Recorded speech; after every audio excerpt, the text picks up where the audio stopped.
Buenos días, buenos y lluviosos días.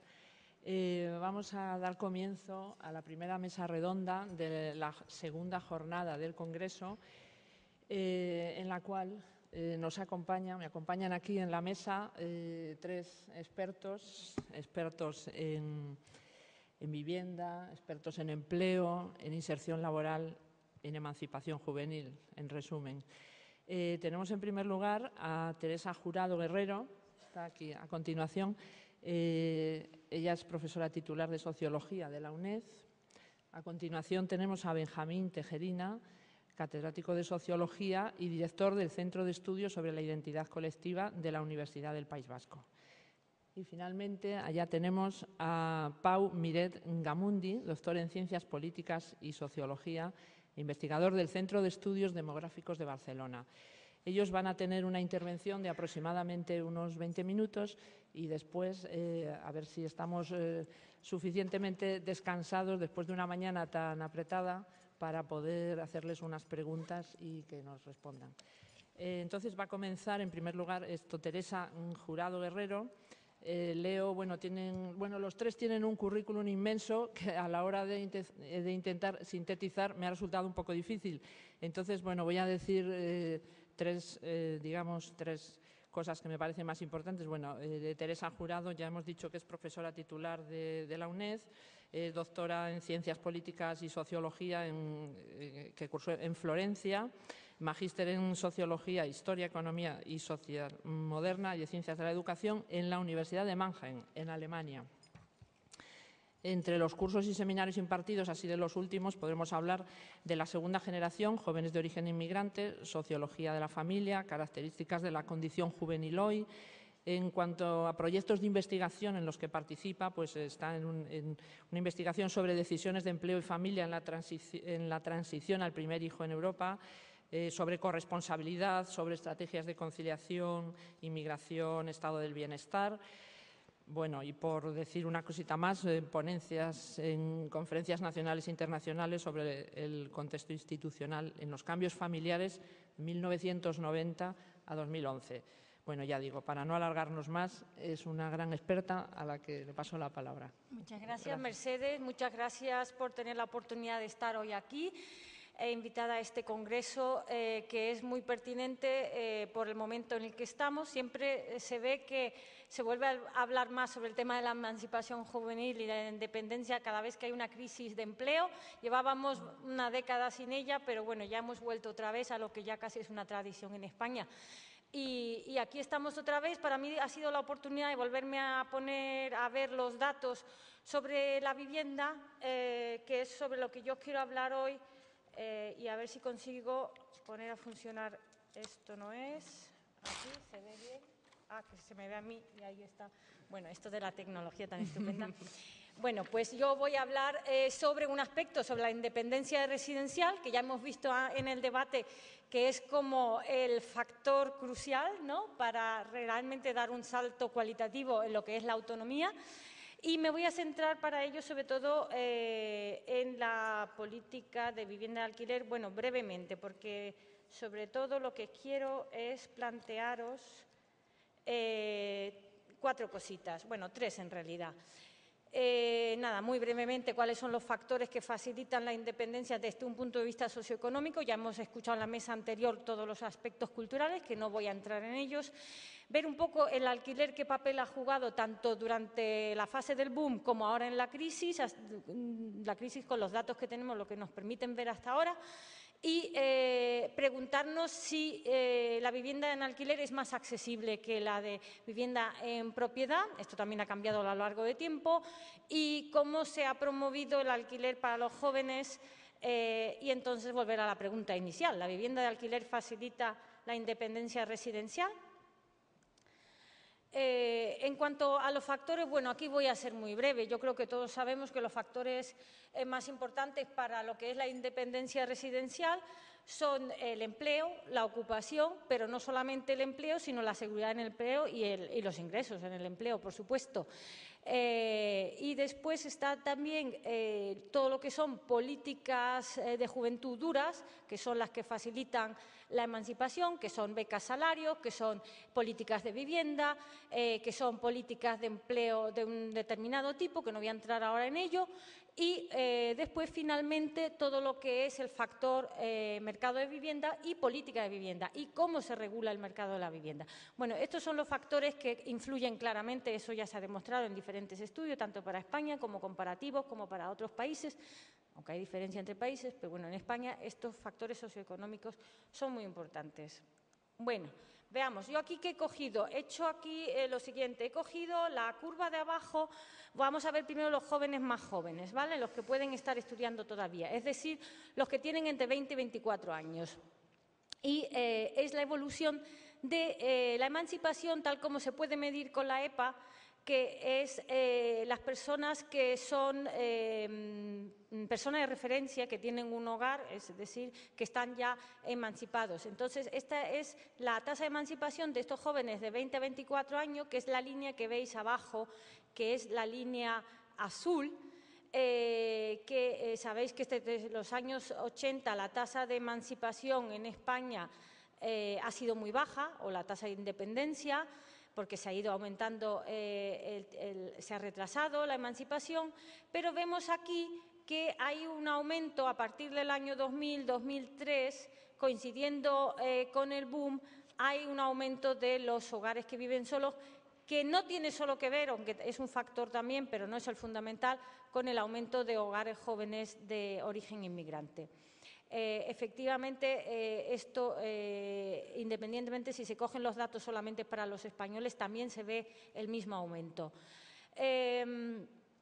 Y esto, bueno, pues aquí lo que quiero mostraros es uno de los factores principales, que es la tasa de ocupación. Se ve claramente que la tasa de ocupación en estos grupos jóvenes aumenta con el boom económico hasta la crisis, hasta el 2008, y esto hace que aumente también.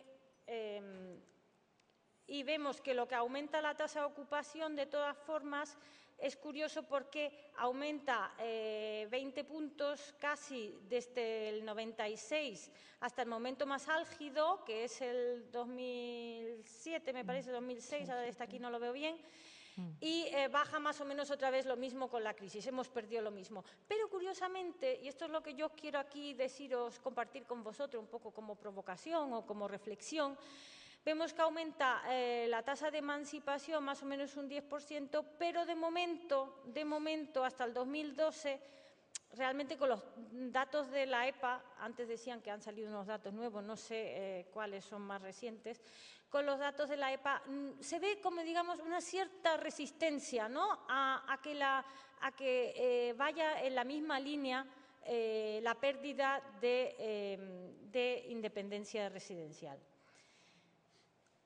Y aquí tenemos lo mismo, pero para el grupo de jóvenes que ya se supone que han terminado de estudiar, que ya están en el mercado laboral, y vemos de nuevo que sube bastante durante el boom lo que es la tasa de ocupación, baja más o menos lo mismo que subió, pero de nuevo tenemos aquí una subida de bueno, más del 10% y una caída, bueno, pues relativamente todavía baja. Esto no sé si se puede deber a que, bueno, hay un retraso, que todavía la gente tiene subsidio de desempleo, etcétera, etcétera, y veremos que se retrasará de nuevo la emancipación, o tiene que ver con lo que yo quiero argumentar aquí. Yo quiero argumentar aquí que es que ha habido un cambio profundo en lo que es, bueno, profundo. A mí me hubiera gustado que hubiera sido más profundo, pero bueno, ha habido un cambio en lo que es el alquiler. Ha aumentado un poco, en general, las personas, la proporción de hogares que viven en el alquiler, pero sobre todo lo que yo creo que es el cambio más significativo es la cantidad de jóvenes que viven en alquiler. Entonces, aquí tenemos los datos de la encuesta de condiciones de vida. Aquí, desgraciadamente, solamente de 2005 al 2010, Y tenemos otro grupo de edad, porque es la que nos ofrece la encuesta, de 16 a 29. Aquí tenemos un poco a todos los jóvenes, digamos, mezclados. Y vemos que si en el 2005 teníamos una tasa de alquiler a precio de mercado, que es lo rojo, que es lo que he puesto en los numeritos, del 25,3%, esto ha aumentado al 33,4%. Pero tenemos también el verde, que es alquiler de renta antigua o subvencionada de alguna manera, y tenemos también lo que es la cesión gratuita, que es una forma de los padres ayudarle a los hijos a emanciparse, que no solamente hay quedarse en casa, sino es también pues la abuela deja la casa o un piso que tienen vacío en no sé qué, o bueno, lo que sea. Que vemos que en total es un porcentaje bastante grande. Incluso esta encuesta de condiciones de vida es general, entonces me he fijado en los datos de los sondeos de juventud, de vivienda y juventud que ha hecho el INJUVE, que hizo 2 en el 2005 y en el 2010, incluso ahí los datos de alquiler, de jóvenes en alquiler incluso son mayores. Han pasado de un 32%, esto es la fase del boom, de un 32% al 46%. Entonces podría ser que es que está pasando algo, se está resistiendo a caer más, digamos, la tasa de independencia residencial, porque ha habido una reestructuración de que los jóvenes viven más en alquiler. Esto porque, bueno, aquí esto no tiene mucho interés. Estos son los ya 30, 44, estos son ya los jóvenes adultos. Aquí lo que se ve claramente, lo más interesante, en mi opinión, es que en España todavía domina la propiedad. Sino que lo interesante es esto, que entre los jóvenes es donde han cambiado las pautas.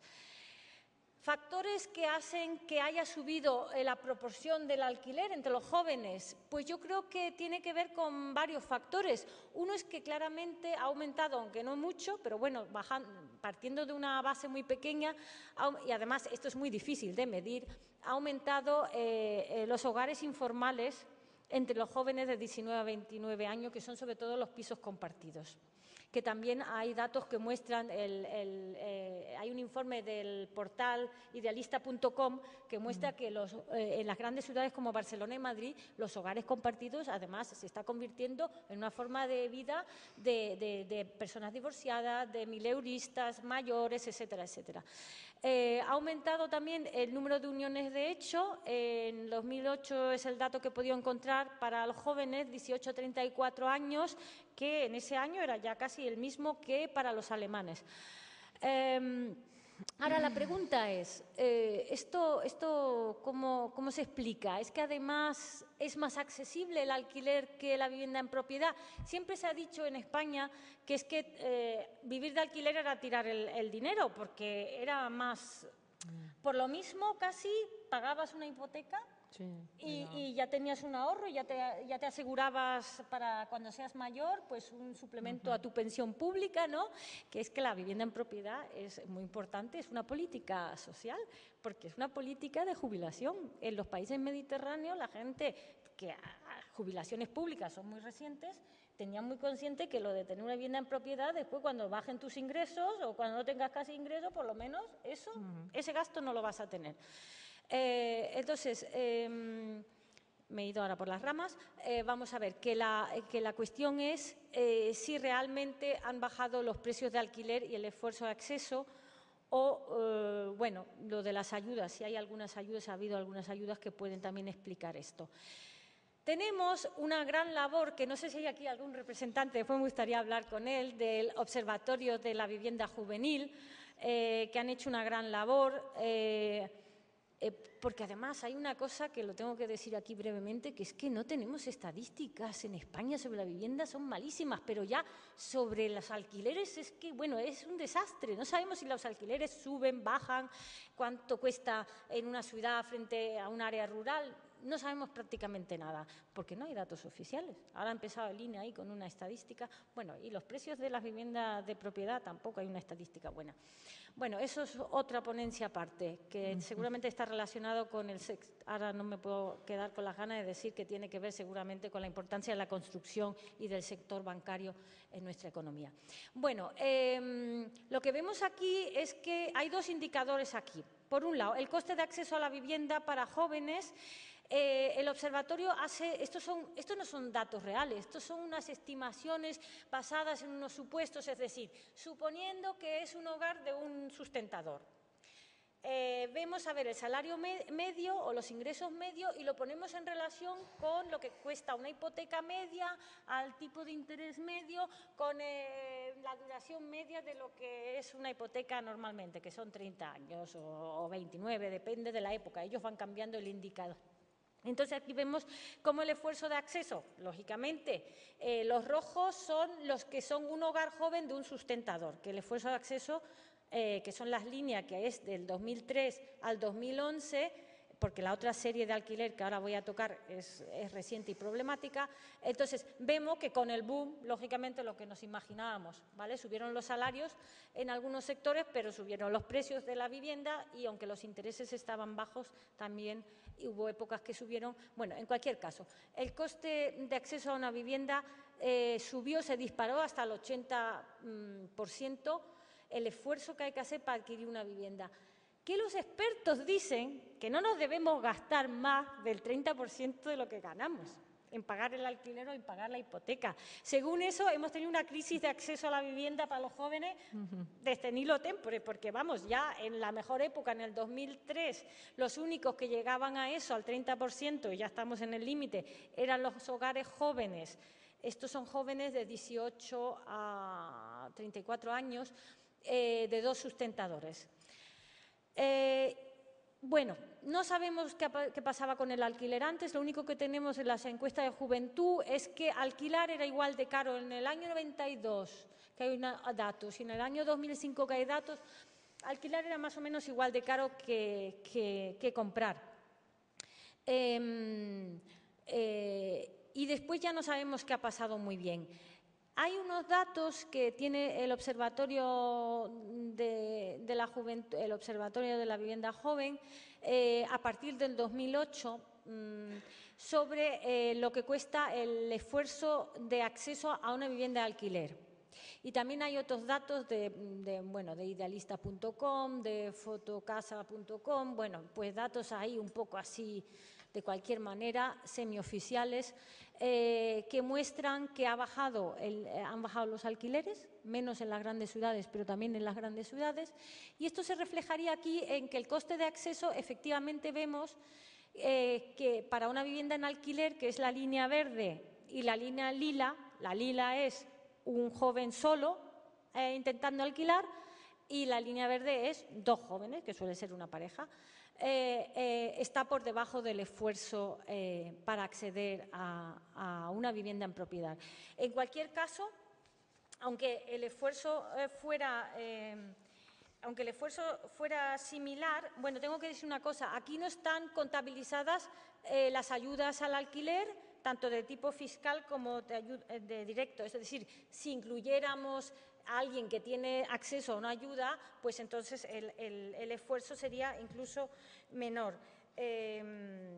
Entonces, otra cosa importante que hay que tener en cuenta es que, claro, que una hipoteca necesita un ahorro previo o una ayuda de alguien, de un familiar, que eso tampoco está contabilizado aquí.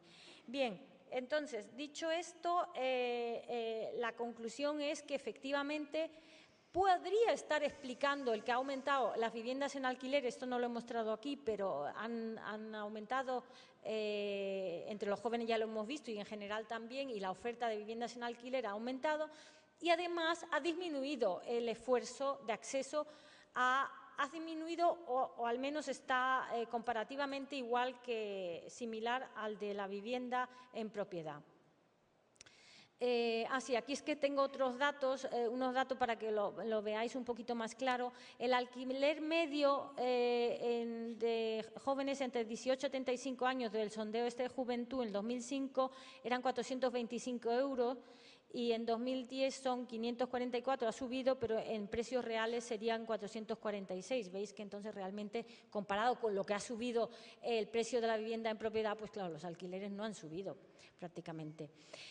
Y ya por último, porque me queda poco tiempo, pero en el debate podemos profundizar, se ha dicho aquí ya, ha habido ayudas, ha habido cambios en las políticas de vivienda, relativamente pocos, porque lo importante aquí, las ayudas a la vivienda gordas y grandes son los planes de vivienda y son las ayudas para comprar vivienda.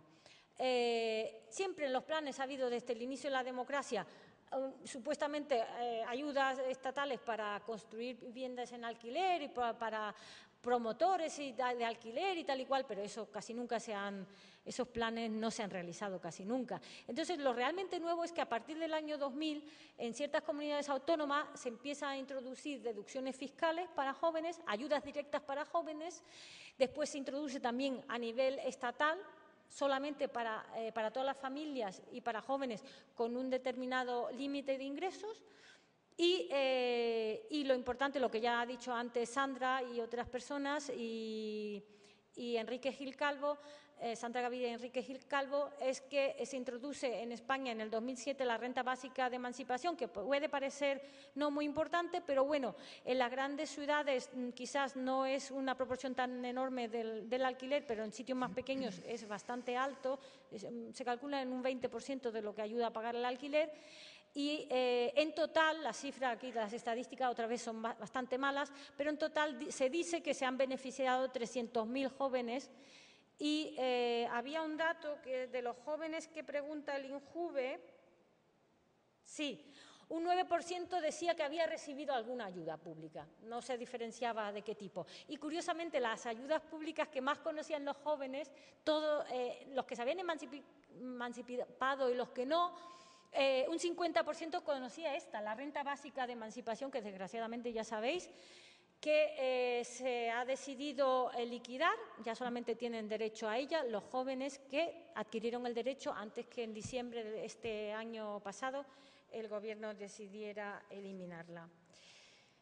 Entonces, la respuesta a la pregunta inicial, ¿la vivienda de alquiler facilita la independencia residencial? Sí, claramente. ¿Que después los jóvenes tienen problemas para pagar el alquiler porque ha aumentado la pobreza juvenil y, claro, ha aumentado más entre los que viven ya de forma independiente? Eso es otra historia, pero sí que la facilita. Y ya para terminar, para el debate, pues yo creo que ahora hay que pensar en ideas para fomentar el alquiler durante la crisis, que probablemente no sea ya pedir de momento, que no digo que no sea legítimo, porque se están ayudando a muchas cosas. La cuestión es una cuestión de prioridades, dónde se ayuda a quién y cómo y cuánto. Entonces, claro, hay que pedir que se ayude con ayudas al alquiler o con oferta de viviendas sociales en alquiler, como en otros países, a aquellos grupos de población que más necesidad tienen, que entre ellos se cuentan los jóvenes, ciertos grupos de jóvenes, porque estoy de acuerdo que hay que diferenciar según clase social, es muy importante, pero también yo creo que tenemos que ser creativos y fomentar otro tipo de cosas, tanto como ha dicho Enrique Gil antes, bueno, pues que los bancos que tienen tantas casas vacías y otros grupos que las saquen al alquiler, a precios más bajos de lo que normalmente los ofrece el mercado, porque ahí hay un desfase también. Pero también hay ideas de cooperativas. Hay Provivienda en Madrid, lleva muchos años con inmigrantes, ahora con alquiler joven. Hay seguramente muchas formas de crear empresas, cooperativas, ONGs del tercer sector que ayudaran a agilizar este mercado, porque este mercado, no he entrado en ello, tiene problemas de oferta, de falta de seguridad jurídica sobre todo, pero también de poner en contacto la oferta con la demanda. Muchas gracias y paso.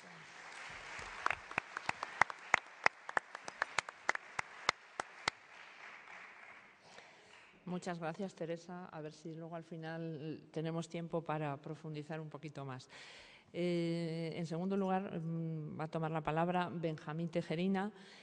Como hemos comentado antes, es catedrático de Sociología, profesor del Departamento de la Universidad del País Vasco, director del Centro de Estudios sobre la Identidad Colectiva e investigador visitante en las universidades de Cambridge, San Diego, Florencia, París y la Sapienza de Roma.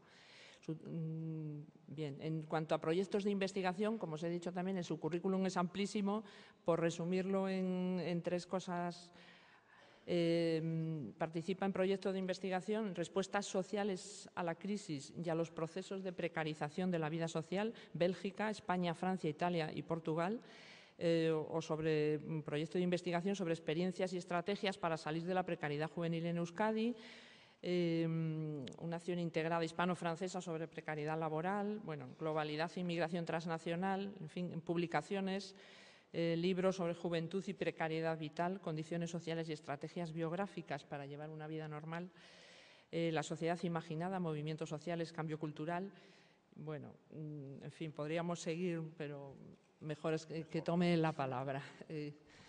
Adelante, Benjamín. Gracias. Bueno, en primer lugar, agradecer a la FA y a los organizadores el haberme invitado a participar y aportar quizás algunas ideas y más seguramente interrogantes que conclusiones claras, ¿no? Porque este es un tema realmente complicado y cuando uno intenta comparar con otras realidades te das cuenta rápidamente de que muchos de los conceptos y muchas de las cosas que afirmamos están sustentadas por hilos y que más bien son cuestiones que tenemos que cuestionarnos, ¿no? Bueno, yo voy a cuestionar algunas ideas, pero muy brevemente, insisto, y centrándome sobre todo en eso que pone ahí, condiciones de empleo y trabajo, tanto en España como en algunos de los países del sur de Europa, que recientemente hemos hecho un trabajo comparando 13 regiones, países del sur de Europa, la zona del Mediterráneo, aunque Bélgica no está en el Mediterráneo, pero y también está incluido. Bien, el objetivo es presentar algunos indicadores de las condiciones de empleo, paro y precariedad de la juventud en España y en el sur de Europa y una tablita sobre emancipación y tasas de emancipación en Europa. La primera idea que querría transmitiros es, puede formar parte de los titulares de mañana, de toda la prensa española y más, y es que si miráis las dos primeras columnas sobre la actividad, comparando la columna roja, que es lo de los jóvenes, con la azul, que es lo del resto de la población, tenemos más ninis entre el resto de la población que entre los jóvenes. Es decir, que si salís a la calle y os encontráis al azar, ¿no?, vais a encontrar más personas mayores de 35 años nini que jóvenes o menores o entre 16 y 34 años. La segunda conclusión es que los jóvenes se incorporan o tratan de incorporarse al mercado laboral en mayor medida que los adultos, pero que sus condiciones de empleo son algo más precarias que el conjunto de la población. Ahí solo aparece la ocupación y la tasa de paro, que es mayor. Pero otros parámetros que no tengo tiempo de presentaros, pero que los podéis ver en una publicación que se llama Condiciones de empleo y trabajo de los jóvenes españoles, que publica el Consejo de la Juventud de España y que lo tenéis en su página web. Son análisis cuatrimestrales de cómo evolucionan estas condiciones de empleo y de trabajo, se pueden observar ahí. Segunda conclusión, paro según edad de la juventud. A medida que uno se va haciendo mayor, su situación laboral se va normalizando, en el sentido de que se va pareciendo más a las condiciones del resto de los adultos. Pero existen unas condiciones de empleo y de trabajo muy deficientes o muy negativas entre los menores de 24 años.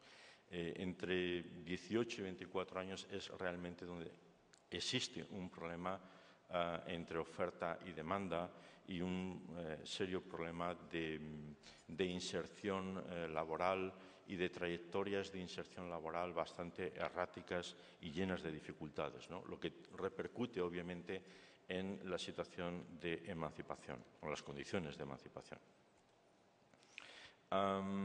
Paro juvenil por grupos de edad, es un poco lo que os comentaba antes. Si miréis las dos últimas columnas que aparecen a la derecha, los jóvenes entre 30 y 34 años, sus tasas de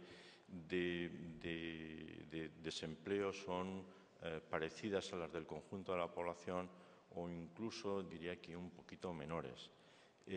Otra de las cosas que se constata a través de estos datos estadísticos, que a todos os aburren, pero que a mí me divierte muchísimo, porque me ayuda a pensar, y si no pienso, pues estoy con las estadísticas sentado como un niño pequeño o una niña pequeña en el medio de una habitación rodeado de juguetes, en este caso de tablas estadísticas, ¿no? Es que las mujeres tienen mejor situación laboral que los varones, al menos en los grupos a partir de los 20 años. Y no sé si es consecuencia de la crisis. Esto sí que me ha hecho pensar mucho. Esta tabla representa el 0, sería la media española, y hacia la derecha podéis ver las tasas de paro de distintas comunidades autónomas, las que están por encima de la media, y las que están más hacia la izquierda son las tasas de las comunidades autónomas que tienen porcentajes menores. Cuando uno compara la situación de Canarias, Andalucía, Extremadura, que presenta casi 10 puntos superiores a la media, con las tasas de País Vasco, Navarra o Aragón, que presentan tasas de 10 puntos porcentuales menores, ¿estamos hablando de lo mismo? ¿Estamos hablando de la misma juventud? Y si estamos hablando de la misma juventud, cuando esto lo comparamos con lo que nos ha mostrado anteriormente Teresa, que son las tasas de emancipación, ¿por qué no hay más tasas de emancipación entre los jóvenes vascos, navarros o aragoneses y menos entre los andaluces y los extremeños? Porque cuando uno analiza las diferencias que existen, son diferencias que no siempre son estadísticamente significativas. Y estamos hablando de la misma cultura. No creo que las madres vascas o navarras quieran menos a sus hijos que las andaluzas o las extremeñas. Estamos hablando del mismo mercado de la vivienda, estamos hablando de elementos diferenciales del mercado laboral, es verdad, pero luego mezclando o comparando estadísticamente los datos del mercado laboral con los datos de la emancipación, por ejemplo, os contaré que nosotros lo hemos hecho en el año 2007, antes de la crisis. En el País Vasco las tasas de desempleo juvenil eran del 6%, repito por si alguien no me ha oído bien, 6%, 2007, casi pleno empleo, y las tasas de emancipación eran muy parecidas a las de Andalucía, que tenían tasas que incluso triplicaban esos porcentajes de desempleo.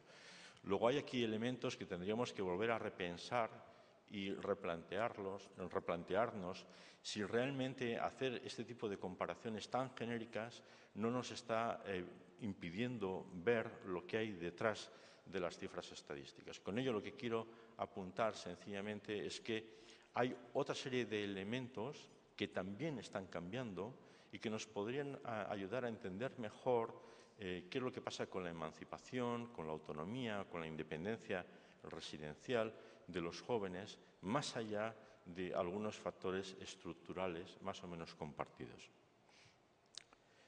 Siento la generalización de mis comentarios, pero simplemente quiero apuntar algunas cuestiones para reflexionar, ¿no? Bueno, esto es lo que ha pasado en los últimos años con la tasa de paro. Ha pasado del 10-11% en el año 2006-2007 a prácticamente el 30%, jóvenes me refiero, y claro, esto supone que de los casi 3 millones de nuevos desempleados que ha habido en estos años, más de la mitad, más de 1.600.000 son jóvenes menores de 34 años. Es decir, que hay un ajuste del mercado laboral entre oferta y demanda, pero los que pagan en mayor medida ese ajuste son los que tienen menores trayectorias laborales, seguramente menores experiencias laborales y más dificultades para moverse dentro del mercado laboral. Dos tablas para que veáis muy claramente. Esto es Andalucía y esto es el País Vasco. Veis que el País Vasco está casi todas las cifras, casi todas las columnas hacia la izquierda, por debajo del 0, es decir, mejor que la media. Perdón. Y Andalucía al otro lado, por encima de la media. Por comparar, pues a ver si lo veo bien, porque no lo veo muy bien, la inactividad, la ocupación, el paro por edades, el paro por nivel de estudios, el paro por origen, si son nativos o son inmigrantes, la temporalidad en los contratos y las jornadas parciales. Bueno, en todos los parámetros Andalucía se sitúa en un extremo, muy negativo, con tasas superiores a la media, y en el otro lado se encontrarían las tasas del País Vasco, que incluso las que están por encima, como es la ocupación, es que tienen más ocupación. Luego también es positivo, ¿no? Por comparar dos extremos, pero que pueden ser representativos de dos realidades que nos hablan de las condiciones del empleo y del mercado laboral. Bueno, esto es una comparación de tasas de desempleo juvenil entre 15 y 34 años del año 2011, de los 13 países que os comentaba antes. El 0 sería la media de los 27 países europeos, y los que suben hacia arriba son países que tienen peores condiciones laborales, en este caso concreto del desempleo juvenil, y los que tiran las columnas hacia abajo serían los que tienen mejores condiciones. Si no lo veo mal, hacia abajo me salen Bélgica, Malta, Eslovenia y Flandes. Y los que tienen peores condiciones, en primer lugar estaría Grecia, en segundo lugar España, en tercer lugar Cataluña, compitiendo con Croacia. Luego seguiría Portugal, posteriormente Italia. Pero fijaos que incluso entre estos países existen diferencias enormes, hasta de 15 puntos de diferencia, 15 puntos porcentuales de diferencia, ¿no? Con lo cual, eso que hablábamos antes del modelo familista, mediterráneo, pues quizás habría que volverlo a repensar o quizás puntualizar algunos aspectos, puesto que si el modelo no se cumple en todos los países del Mediterráneo y solo se cumple en 2 o 3, algo falla en el modelo, o habría que completarlo y profundizarlo con otras variables. Jóvenes emancipados, exactamente lo mismo. Pero ¿veis qué diferencia hay entre la situación de empleo y la situación de emancipación? En algunos países no hay correspondencia. Unos tienen peores condiciones laborales y, sin embargo, tienen mejores condiciones de emancipación. Es el caso de Portugal o el caso de Malta, ¿no? O algún otro caso que se puede ver. Pero, en todo caso, sí es verdad que Francia y Bélgica muestran manifiestan una imagen distinta del resto de países: Grecia, Italia, Malta, Portugal, Eslovenia y España, incluso Chipre. Lo paradójico de estas estadísticas es que cuando luego miras y las cruzas por sexo, te encuentras con que hay en el mismo país diferencias estadísticamente significativas entre hombres y mujeres. Pues, por ejemplo, hay países que tienen el 80% de emancipación para la misma edad femenina y 12 puntos menos para los varones. Y esto es llamativo porque se supone que es la misma cultura, es el mismo mercado laboral, es las mismas condiciones de alquiler de la vivienda, y sin embargo existen unas disparidades estadísticas importantes. También puede ser que las estadísticas estén mal hechas, pero yo no quiero entrar en ese territorio. Sería cuestionar todo lo que hacemos, o buena parte de lo que hacemos. Bueno, no satisfechos con estas explicaciones, lo que nosotros en los últimos años hemos empezado a investigar es no tanto hablar de una de estas variables, sino hablar de las condiciones de vida de los jóvenes y de la población española. Y utilizamos un concepto que es el concepto de precariedad, que todo el mundo entiende, y lo único que hemos hecho es darle distintas dimensiones. No solo analizamos la dimensión económica, como aparece en esta pirámide de población, ahí podéis ver los ingresos, esto es del año 2007, antes de la crisis, por grupos de edad. En el lado izquierdo los varones, en el lado de la derecha las mujeres. Se va viendo cómo hay una curva de ingresos que, llegado a una determinada edad, a partir de los 59, pues va descendiendo, ¿no? Y se ve claramente cómo los jóvenes son muy dependientes, mucho más dependientes que el resto de los grupos de edad de los ingresos de padres o de familiares o de aquellos que les sustentan.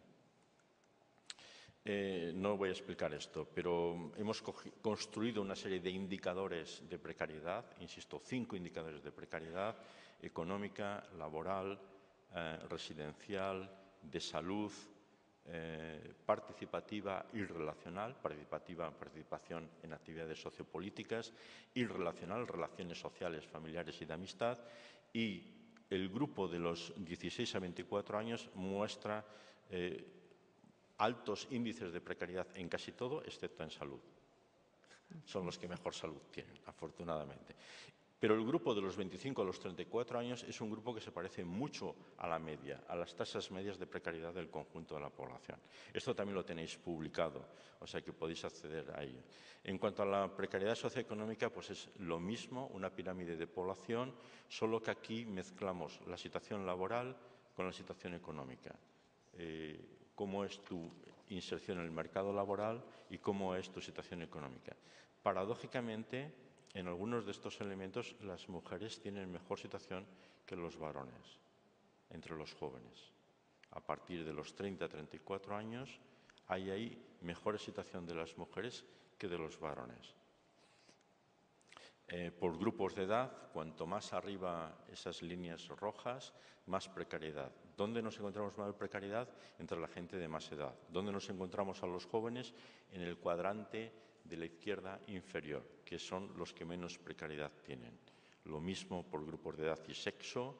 Y ya voy acabando, nivel de estudios. Cuando miramos las tasas de paro por nivel de estudios, fijaos lo que sucede. Los que no tienen estudios son los que tienen menos tasas de paro, prácticamente no existe paro. También es verdad que son muy pocos las personas, son muy pocas las personas, pero donde se soporta la mayor tasa de paro es entre aquellos jóvenes que no tienen estudios o que tienen estudios primarios. Es decir, que realmente tienen dificultades por su grado de descualificación para insertarse en el mercado laboral. Mientras que los que tienen estudios secundarios y profesionales más o menos tienen la misma situación, casi por debajo de la media, casi no, por debajo de la media del resto de la población, y los universitarios pues exactamente igual, mejor en el caso de los hombres que en el caso de las mujeres. Gracias por su atención, pero antes de acabar, sí me gustaría comentar dos últimas cosas.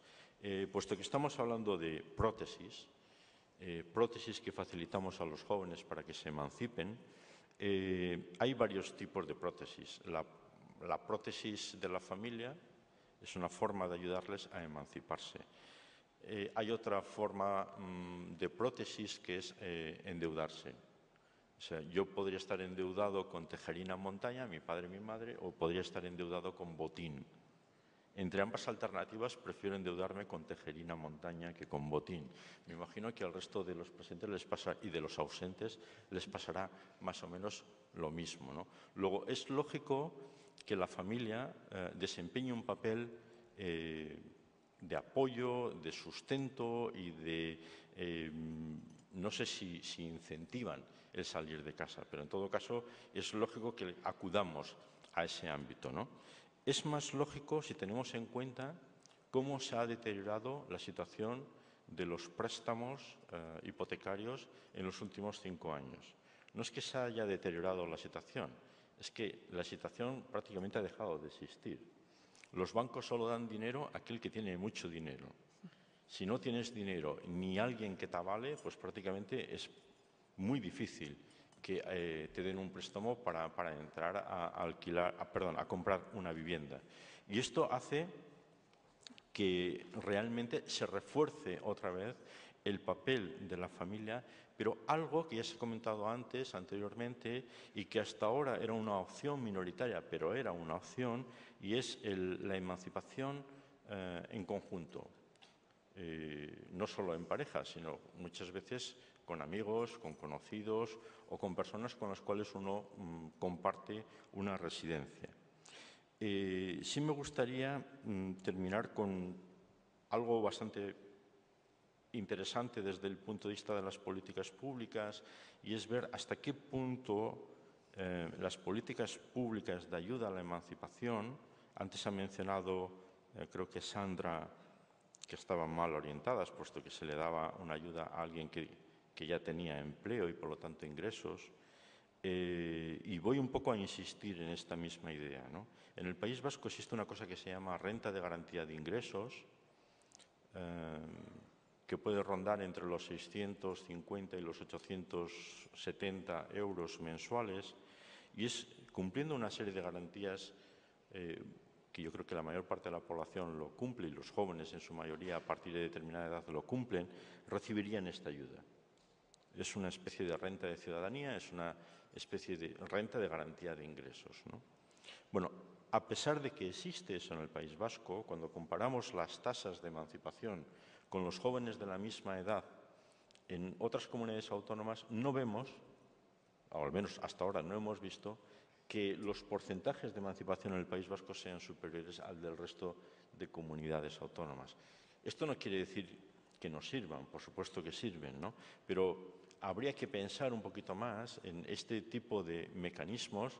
Bueno, como decía también otro participante hace un ratito, no hay que pensar en ellos porque no tenemos dinero, ¿no? Nadie va a poner este dinero para que la gente se emancipe encima de la mesa. Pero bueno, conviene ir pensando en cómo solucionamos algo que todos consideramos que tiene más elementos positivos que negativos, la emancipación, la independencia, y ver cómo se puede facilitar o qué cosas habría que incentivar para realmente incrementar esos porcentajes tan bajos de emancipación entre nuestros jóvenes. Nada más. Gracias.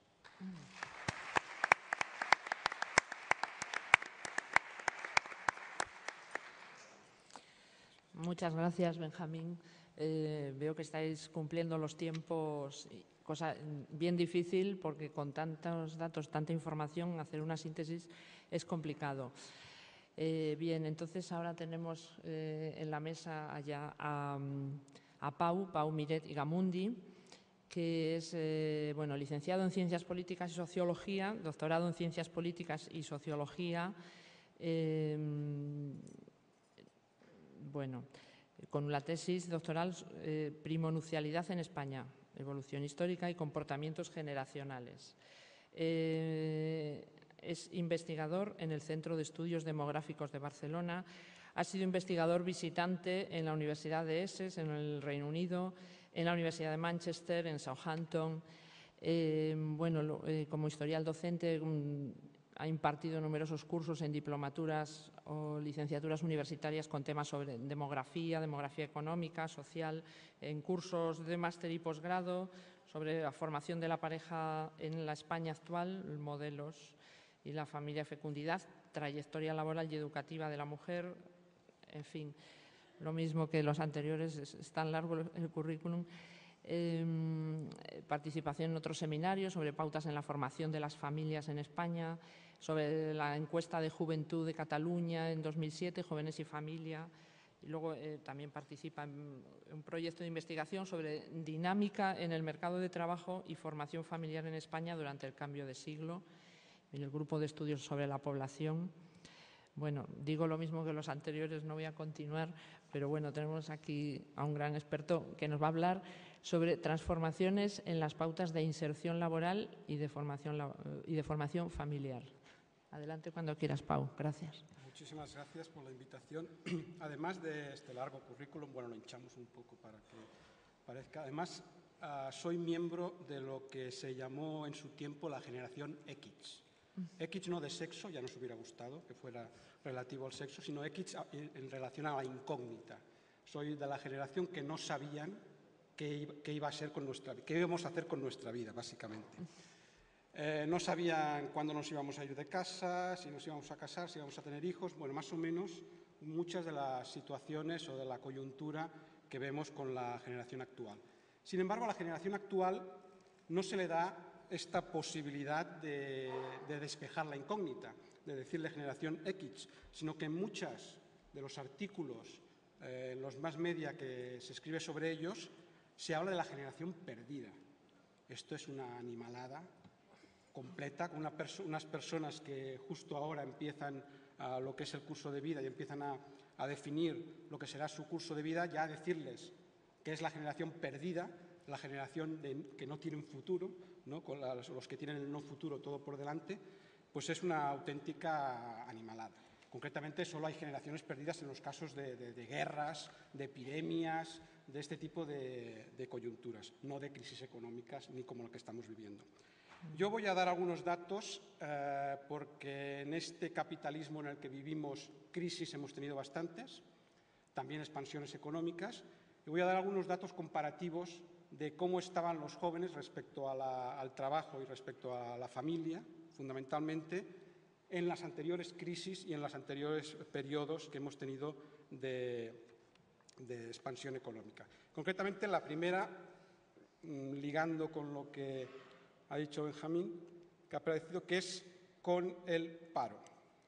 Bueno, aquí no presento tasas de paro o proporciones de paro, sino lo contrario, proporciones de ocupación.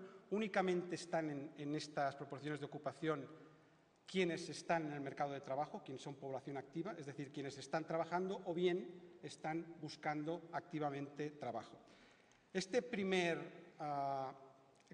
línea, esta primera evolución, está por edad, tienen la edad en el eje desde los 16 años hasta los 65, la edad normativa de jubilación, es la proporción de los que están ocupados, o sea, lo que queda, el resto, es la proporción de los que están parados, están buscando trabajo activamente.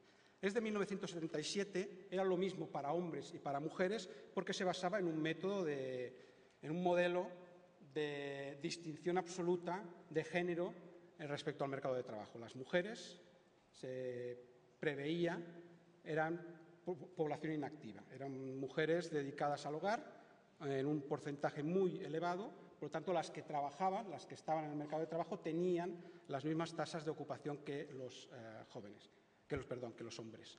En cuanto a los jóvenes, vemos sí, cuanto más jóvenes eran, cuanto más se acercaban a los 16 años, mayores eran sus tasas de paro, menores las de ocupación, pero llegado un momento, podemos decir, aquí no pongo límites a la juventud porque es bastante complicado el ver a qué grupo de edad se refiere la juventud, pero llegaban unos momentos, alrededor de los 30 años, que ya alcanzaban la plena ocupación. Los que estaban en el mercado de trabajo estaban ocupados. Y podemos decir que alcanzaban la plena ocupación para siempre, a lo largo de todo su periodo en el mercado de trabajo, y lo mismo ocurría en la vivienda, la tuvieran de propiedad o de alquiler, es igual, aún estaba la ley de renta antigua, por lo tanto, uno alquilaba una vivienda para siempre, solo le podían subir la inflación, lo que subía la inflación, la alquilaba para siempre, uno se casaba para siempre, hasta que la muerte los separe, como decía, aún no estaba la ley del divorcio hasta el 81,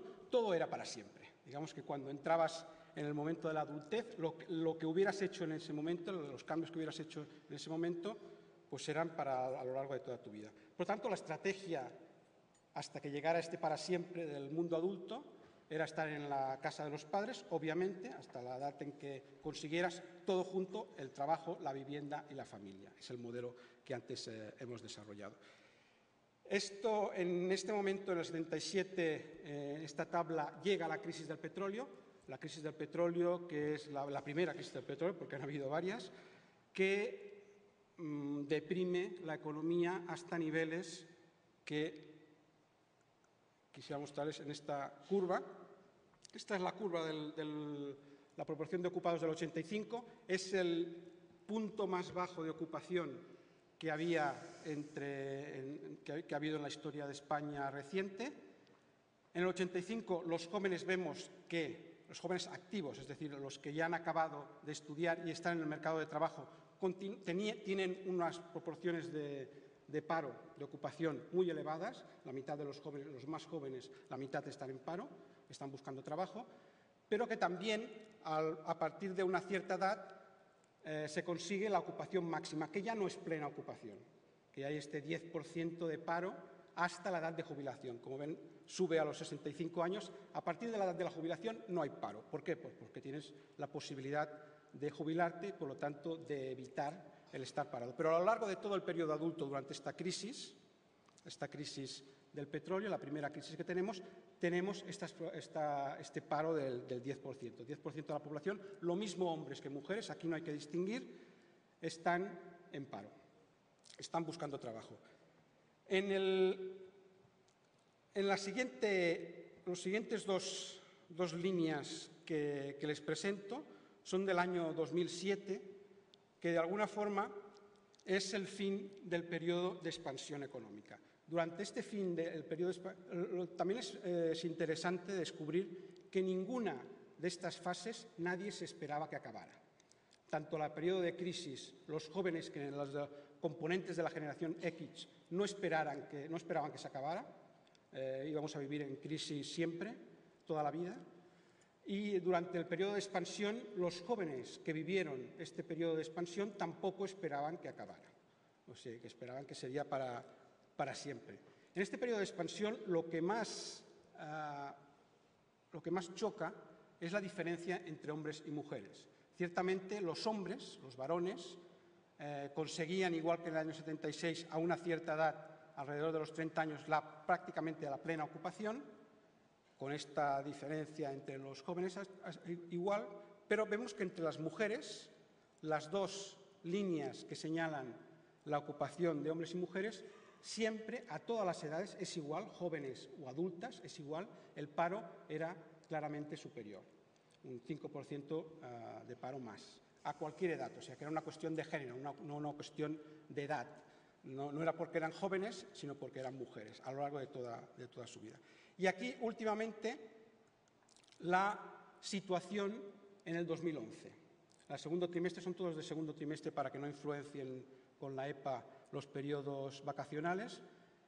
En el segundo trimestre del 2011, y continúa igual, la cosa que decía en un artículo en El País últimamente, la cosa que es la crisis económica, y el mercado de trabajo, no estaba tan mal como en el año 85, para los jóvenes, especialmente para los jóvenes, sí para los adultos, para los que tienen más de 30 años, más de 35 años, pero no para los jóvenes. O sea, en principio hay una pequeña diferencia, que es que entre el 77 y el 85 casi hay una década, y entre el 2007, que es el máximo de ocupación, y el 2011 hay pocos años, 3, 4 años, pero nada en el mercado de trabajo respecto a estas tasas de ocupación simplemente hacía presagiar este sentimiento subjetivo en la ocupación, este sentimiento subjetivo de depresión que nos invade actualmente, o que fuera diferente, podrías esperar que entre los jóvenes fuera diferente al que había en el año 85.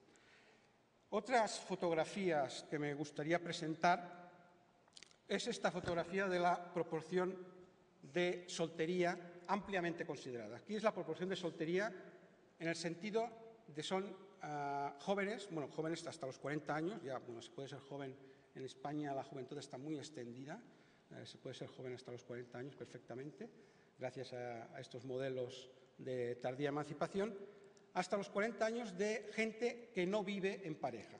La proporción de los que no viven en pareja, entre el 99, porque son los primeros datos que tenía cuando entra esta variable en la EPA, y el 2008 como fin de esta expansión económica. La proporción de soltería de los que no viven en pareja, uniendo la cohabitación también aquí, no solo el matrimonio, es que antes de los 30 años disminuyó esta proporción de soltería, es decir, aumentó el número de gente que vivía en pareja. Esto podríamos haber hecho una hipótesis de decir, bueno, es que durante este tiempo de mejoría económica, de expansión económica, de mejora en el mercado de trabajo, de mejoría en el mercado de trabajo, la gente se unió más en pareja. Pero si exceptuamos a la gente que es de nacionalidad extranjera o que ha nacido fuera de España, más que la nacionalidad, y hacemos las mismas proporciones entre el 99 y el 2010, que fue cuando han descendido estos, han continuado descendiendo, de la proporción, vemos que la soltería en realidad de los nacidos en España, exceptuando a esta, que ahora veremos el porcentaje de inmigrantes, ha aumentado. Es decir, durante el periodo de expansión económica, del 99 también hasta el 2008, esto es un proceso, el 2010 es el máximo, este porcentaje de gente que no vivía en pareja ha aumentado a partir de los 24 años. A partir de los 24 a los 30, a los 40 que aquí, hay este aumento en el número de gente que no vive en pareja. Además de la soltería, para ver otros datos demográficos que hemos visto aquí, vivienda y trabajo fundamentalmente, otros datos también importantes es la proporción de mujeres que no tienen hijos. Esto es por edad, que no están viviendo con sus hijos. Es hasta los 44 años. Es muy similar, es un indicador aproximado de lo que es la infecundidad. Y lo importante aquí es la cantidad de mujeres que, por presiones, porque deciden, porque no les gustan los niños, deciden, o en su estrategia, no tener hijos. Ya a partir de los 45 años podemos decir que la infecundidad es definitiva. Prácticamente vemos que esto es un análisis, una fotografía de un momento determinado, no es de una misma generación, pero que durante el periodo de expansión, no durante la crisis, no durante momentos de crisis, sino del periodo de expansión, esta infecundidad, este no tener hijos o decidir no tener hijos, aumenta de un 10 a un 20%. Se doblan este porcentaje de mujeres que deciden no tener hijos. Es decir, de esta generación X que decía al principio, aproximadamente actualmente en España, 1 de cada 5 mujeres no tiene hijos, ninguno. Ha decidido evitar esta vía de la familia, es decir, como nos decía Almudena, ha decidido no ser adulta ya, nunca permanecer, si la fecundidad, el tener hijos es lo que nos hace, lo que define el mundo adulto, pues 1 de cada 5. Este porcentaje es tremendamente importante, es muy alto. Y habría que ver por qué. Si es una decisión personal, que no le gustan los niños, no pasa nada, y hay mucha gente en el mundo. Si es una decisión, que es lo probable, por la dificultad que tenemos en España, la tremenda dificultad, casi imposibilidad, de combinar lo que son la vida familiar con la vida laboral, con el mundo laboral, pues esto significa que es uno de los problemas fundamentales. Si durante la expansión, especialmente entre las mujeres universitarias, han aumentado de esta manera tan importante las mujeres sin hijos, es que son dos mundos que no es posible combinar en España. Es muy difícil combinar en España. ¿Qué más? Otros datos de tipo demográfico que quería presentar aquí es la importancia, porque una de las razones por la que durante los últimos años un poco ha aumentado la fecundidad. Bueno, la fecundidad en España es tremendamente reducida, incluso en el momento de expansión económica desde el 97, que empezó a aumentar un poco la fecundidad, no llegó en 2007-2008 no llegó al 1,5, que es donde se sitúa el límite de los países de menor fecundidad, no llegó al 1,5, pero parte de esta baja fecundidad se debe a hay dos factores muy importantes. Primero, el retraso en la emancipación de los jóvenes, en el que formen familia tan tardíamente, y otro, la importante llegada de población inmigrante. Concretamente aquí son cuando la proporción de aquellas parejas, que hay hombre y mujer, que tienen hijos menores de 3 años en casa, cuál es la proporción entre ellos que son de nacionalidad extranjera. Si solo es la madre, si solo es el padre, que no es tan importante, bueno, son un 4% cada uno de ellos, sino ambos miembros son de nacionalidad extranjera, que a principios del 99 llegaba al 1% y que a finales del 2011 ha llegado casi durante un tiempo al 12% y al 14% de los datos. Concretamente, durante este periodo de expansión tenemos aquí dos modelos en lo que es la emancipación juvenil y lo que es la dinámica familiar. Un modelo, que aquí se pueden estudiar diferencias culturales, un modelo establecido por los nacidos en España, los que tienen esta cultura, lo que han hecho en la escuela en España, y otro modelo que es el que podemos investigar o ver cuál es la diferencia entre los nacidos en el extranjero. La proporción de inmigración ha sido muy elevada y, por lo tanto, se puede ver hasta qué punto las diferentes estrategias en relación al mercado de trabajo y en relación a la dinámica familiar han cambiado entre unos y otros. Bien, muy bien. Para acabar también, una última gráfica. Bueno, si la ven tan mal como yo, bueno, la ven mejor que... Estas son las 4 situaciones más normales o habituales en España. También están por edad, desde los 15 hasta los 35 años. Son situaciones en 2 periodos concretos, porque la encuesta me daba estos 2 periodos, son en la encuesta de hogares europea y ahora la SILC, la nueva SILC, que es la correspondiente. En el año 94, que podemos decir que es la situación en plena crisis económica del petróleo, en el año 94 aún vino otra más importante que la del 92, la segunda crisis del petróleo, y en el año 2007, que podemos decir que es el final de la época de expansión. 4 situaciones que son las que se barajan normalmente en este tipo de los que viven, combinando estudios, trabajos y familia. La primera son los estudiantes que viven en casa de sus padres.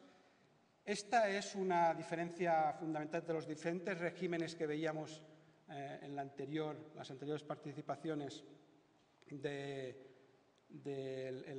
diferentes tipos de hogares. Esta es una de las grandes diferencias en Europa del Sur. Son aquellos estudiantes que están en casa de sus padres y que están estudiando, obviamente. Esta es lo normal. Es muy difícil encontrar estudiantes que vayan a residir fuera de casa de sus padres. ¿Por qué? Por una limitación económica. Es tremendamente caro, tiene que costearlo absolutamente todo la familia, incluso en los Erasmus que decíamos esta mañana, la percepción que tienen los Erasmus, yo que también la generación X hemos sido una de estas que han ido empalmando una beca con otra, Erasmus con Marie Curie y diferentes tipos de becas, incluso en la Erasmus, en el periodo de Erasmus, todo tiene que ser costeado, prácticamente todo, por la familia. Por lo tanto, es normal. Pasa que las generaciones, todos los jóvenes que hemos visto durante ahora, siempre son los jóvenes más preparados de la historia. Cada generación que viene es la más preparada de la historia. Lo fuimos la generación X, pero ahora nos han superado. El número de años en que se trabaja, fuera de los problemas que puede haber en fracaso escolar, la preparación, especialmente a nivel medio y universitario, de las generaciones que llegan ahora, son superiores a la de las generaciones nacidas en los 60.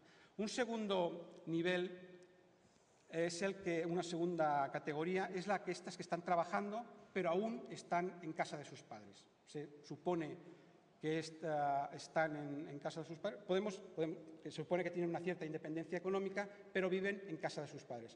En el 94 siempre las mujeres están por debajo en estas proporciones a los hombres, pero claramente durante la crisis económica vemos que durante la expansión económica se facilita el acceso al trabajo, no se facilita el acceso a la emancipación en el mismo sentido. Es decir, muchos de los que hay mucha más gente trabajando, pero aún viviendo en casa de sus padres. Tienen independencia, se supone, económica, aunque no quieren la emancipación residencial. El tercer gráfico que tienen ustedes son los de los famosos ninis, o diría ni, porque son los que están en casa de los padres, no se han emancipado, ni estudian ni trabajan. Esto está absolutamente relacionado con la crisis económica, se han doblado los porcentajes. En el momento de expansión se redujeron estos porcentajes a la mitad, de un 20% que es durante la crisis económica del 94 hasta el 10%, pero siempre ha habido este conjunto y son importantes hasta los 28, 29, 30 años. Y la siguiente, la última que presento aquí para acabar, son aquellos que viven en pareja, que tienen casa propia, es decir, que se han emancipado, no están viviendo en la pareja con los padres y además están trabajando. Esto también ha tenido una importancia, es muy importante el momento económico en que vivas, aunque los porcentajes son mucho menores a los que encuentras en otros países europeos, incluso el de estar en pareja, casa propia y trabajando.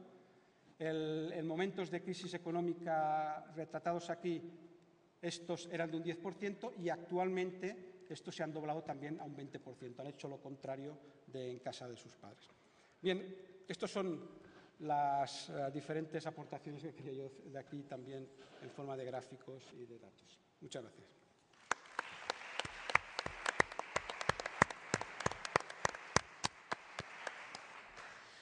Bueno, muchas gracias a los tres porque habéis, cumplido los tiempos estrictamente, con lo cual nos da tiempo para leer algunas de las preguntas que han hecho los asistentes.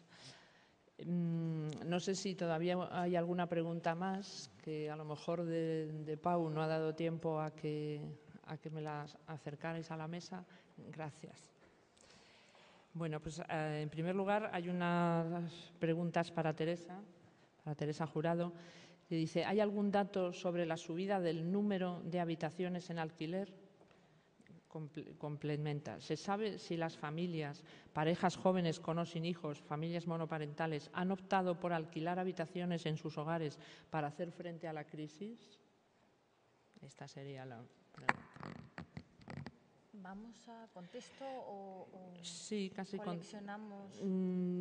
Hay otra en relación, bueno, en el tema de la vivienda solo hay esta. Bueno, esto rápidamente. A ver, estos datos son difíciles de saber, yo no los he visto tampoco. Sí hay de este informe del portal de Idealistas, sí que aumenta, hablan de que durante la crisis ha aumentado las familias que alquilan una habitación para poder pagar la hipoteca, y ha aumentado las personas que tienen que compartir piso por diferentes motivos, pero sobre todo por motivos económicos.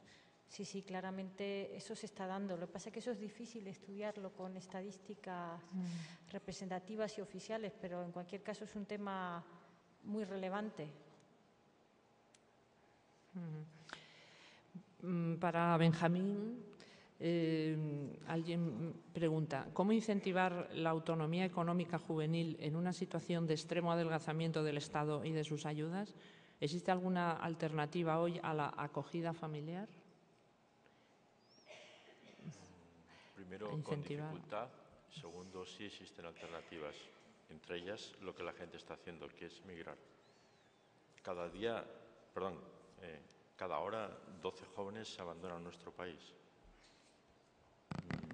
Yo no sé si alguien puede hacer los cálculos de cuánto supone esto al cabo del año. No es que antes los jóvenes no migraran, como se ha dicho, también se migraba, salían fuera, y hoy realmente se considera pues algo mucho más normalizado que en los años 70 o en los años 80, ¿no? Y bueno, la gente lo que hace es buscar expectativas en otros lugares, pero el problema es que aunque haya unos que migren y aunque encontremos soluciones rápidas para una cantidad importante de gente, todavía tenemos un colchón de muchísimas decenas de miles de jóvenes que no es fácil insertar en el mercado de trabajo, porque en un contexto de recesión, con políticas de recorte del gasto público, de ausencia de otras políticas alternativas de incentivación de la demanda, pues esto es muy... Yo no veo, yo no soy un experto economista, pero cuando uno lee lo que los expertos economistas dicen, yo no veo alternativas rápidas. Es decir que, a ver, igual me ayuda Pau, en la anterior crisis del año 91, 92, 93,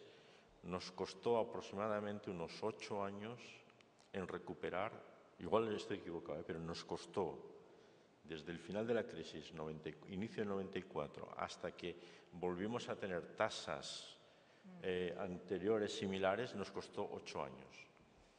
Esta crisis es mucho más profunda y en cuanto a la profundidad y el volumen de los efectos de la crisis es mucho mayor que en la crisis del 94. Y yo no veo muy bien cómo se puede hacer esto rápidamente. Si me permitís, sí, claro, rápidamente, ¿no? Claro. Pero vamos a salir. La pregunta es cómo, ¿no? Es decir, se generará más autoempleo de mala calidad, bajarán los salarios en ciertos sectores y se creará más segmentación del mercado laboral. Es decir, aparte de la migración, que efectivamente si no emigran ciertos grupos, pues va a ser muy difícil.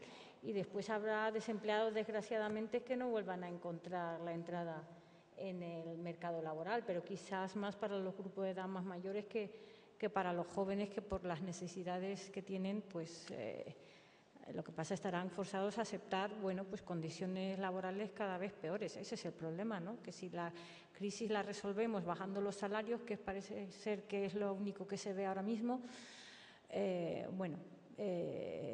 pero todo depende de lo que hagamos todos, de lo que votemos y de las ideas que se nos ocurran. Quiero decir, y salir, seguro saldremos.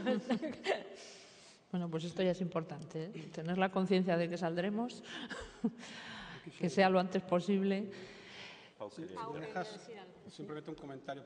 La semana pasada estaba en Alemania, también en una reunión de grupo, y me sorprendió muchísimo que en Alemania, bueno, que son los que mandan actualmente en estas condiciones, no había esta sensación de el futuro está igual de mal y no sé cómo vamos a salir.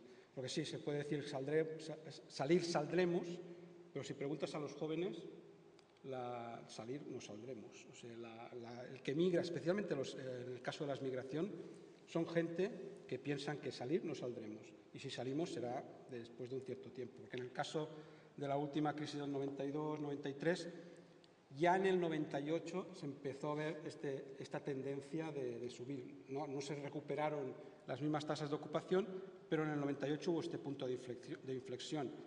Y en el caso actual, en 2 o 3 años, la sensación que se ha tenido es la sensación de que estos 2 o 3 años la situación va a continuar igual. Por eso estos porcentajes. Pero me sorprendió que los jóvenes alemanes no tuvieran el mismo discurso que tienen los jóvenes, especialmente en el sur de Europa. Y el Estado tampoco les ayuda tanto en este sentido. Tú que eres un estudioso de los movimientos sociales, ¿no? ¿Podrías decir algo muy breve en este sentido? ¿Perdón? Sobre los movimientos sociales, eres un estudioso, ¿no? ¿Cómo verías ahora en este momento, muy brevemente, el movimiento juvenil? Del 15M, movimientos sociales actualmente para intentar, hay muchos, y lo bueno es que también son bastante transversales de edad, porque además del movimiento del 15M, especialmente centrado en los jóvenes, o que hay bastantes edades en él, también hay otros muchos, como el movimiento contra las hipotecas, contra los desahucios que hay en Cataluña, o incluso la gente mayor, que son migrantes de los años 60, han creado un movimiento que se llama los yayoflautas, porque se dedican a ir ahí a los bancos, o sea que el cambio durante el momento de expansión, la verdad es que los movimientos sociales estaban bastante tranquilos, o no había tanto, y durante este momento de crisis, en 2 o 3 años de esta crisis, cosa que no ocurrió en la anterior, los movimientos sociales que han surgido han sido espectaculares, el aumento, ciertamente. Hay otra pregunta para Benjamín que dice: el nivel educativo y la tasa de desempleo están claramente correlacionados. ¿Cómo creen que evolucionarán ambas dimensiones en el corto y medio plazo? ¿Cuál es la primera? El nivel educativo y la tasa de desempleo, que están claramente correlacionados. Sí. ¿Cómo creen que evolucionarán ambas dimensiones en el corto y medio plazo? Bueno, yo creo que se acentuará la tendencia que se viene produciendo en las últimas 2 décadas de una progresiva polarización en el mercado laboral entre oferta de empleos de baja cualificación, mal pagados, con un alto nivel de precariedad, y otros empleos que son precarios también, mal pagados, pero que, digamos, tienen otras compensaciones por el grado de cualificación de la gente, ¿no? Entonces, esta dualidad del mercado laboral no es algo que se esté produciendo ahora, sino que se viene produciendo desde hace un par de décadas, y yo creo que esto se va a continuar profundizando, ¿no? Por otro lado, yo creo que hay otro factor, y es que las tendencias a la diferenciación geográfica también se van a continuar produciendo. En este momento nosotros estamos financiando los mercados laborales de los alemanes, de los franceses, de los ingleses, de los canadienses, allá donde la gente mejor formada, que ha costado un dineral, se va. Y yo creo que esto se va a seguir produciendo.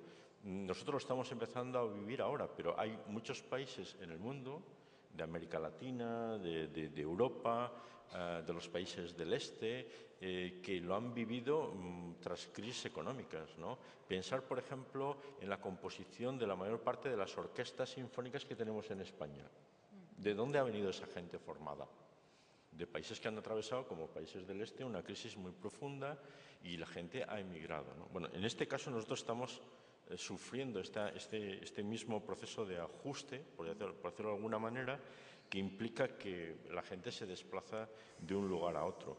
Y yo sinceramente creo que hay que desdramatizarlo, no sé. Yo viajo mucho y no me parece una mala solución cambiar de país, cambiar de lugar, cambiar de cultura, cambiar de pareja, cambiar de familia, no sé. Que va al cambio. Sí. La última pregunta que ha hecho un participante se refiere a si está estudiado el número de jóvenes que han querido estudiar un grado medio de FP y que no ha conseguido plaza. No sé si esto es nuevo. Esto es nuevo, esto yo lo he leído en la prensa solamente. Yo no sé, las estadísticas no las sé. Las estadísticas es que este año, el año pasado, este curso, no ha quedado ni una plaza libre en ningún lugar de educación, en ningún nivel de educación, no solo de formación profesional, sino también de bachillerato, todas las plazas se han cubierto, incluso en la universidad, que íbamos un poco a la baja. Seguro que es el efecto de la crisis. Si se quiere que haya más de formación profesional, que se creen más plazas de formación profesional, porque se cubren todas, o sea, que se cree más a nivel público. Actualmente la educación en España es pública en un porcentaje muy alto, aunque ahora vamos a ir subiendo las tasas a nivel universitario. Y el problema más evidente con los jóvenes son aquellos que dejan de estudiar a los 16 años. Tienen educación primaria, de acuerdo, tienen la educación obligatoria, tienen el título de ESO, que también el nombre, llamarle ESO a la cosa, también tiene guasa, pero no hay, actualmente en el mercado de trabajo, no hay trabajos para gente con el título de ESO. Ya los trabajos de baja cualificación de las fábricas se han automatizado, incluso en los servicios se han automatizado mucho, y especialmente cuando las tasas de migración son muy altas. En cuanto a la juventud y a la migración, sí que hay que desdramatizar, pero ya, sin las presiones que tienen actualmente los jóvenes, porque parece que la única solución que tienen en muchos casos y que se les empuja para ello es la migración, en el sentido de presionarles para que lo único que vas a conseguir algo si te vas fuera de España. En este sentido hay una estructura demográfica que es interesante, que es las generaciones que son del baby boom, las generaciones que son más numerosas en la historia reciente en Europa, mientras que en España tuvo un desplazamiento gracias al general Franco, que empujó este baby boom, esta mejora económica durante 10 años. En el resto de Europa, especialmente en la Europa central y los nórdicos, estas generaciones muy numerosas nacieron 10 años antes, es decir, que ahora se están jubilando. Eso quiere decir que a nivel de Francia, de Alemania, de los países nórdicos, en un futuro muy inmediato van a haber muchas plazas libres de gente que se está jubilando.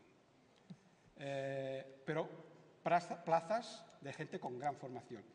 Y otra cosa es que los idiomas que en este país es una asignatura pendiente, muy pendiente, suspendida, totalmente suspendida, y que bueno, el inglés está muy bien para desarrollarse en estos, pero para ir a Alemania hay que saber alemán actualmente. No puedes ir sabiendo inglés por todo el mundo. Y para ir a Francia hay que saber francés.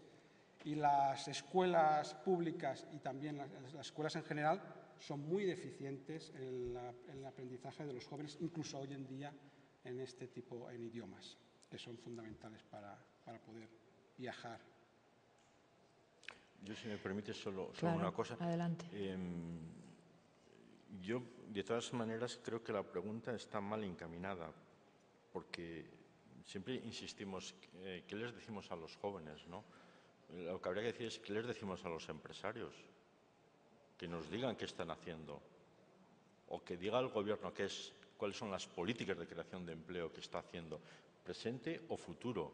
O sea, no se trata solo de poner la responsabilidad en una parte, en la oferta. Yo creo que tenemos que empezar a hacer preguntas a la gente y pedir responsabilidades, lo mismo que se le pide una responsabilidad a un joven, ¿no?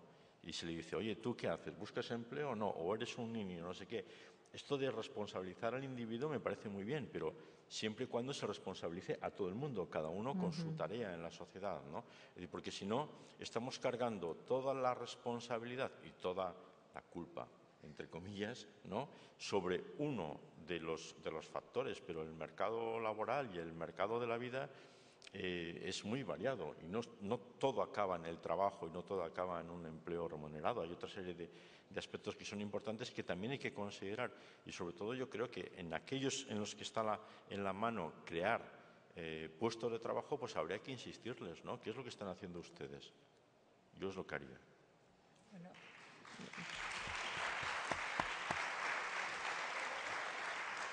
Venga, adelante. Tengo tiempo. Ya que hemos entrado en un debate que es el que siempre acaba, yo creo, últimamente todos los congresos y tertulias sobre cómo salir de la crisis, vamos, no somos expertos. Yo estoy totalmente de acuerdo con lo que acaba de decir Benjamín, pero no nos debemos olvidar tampoco de otro tema que yo me parece que es crucial, que es el tema de qué política fiscal estamos siguiendo.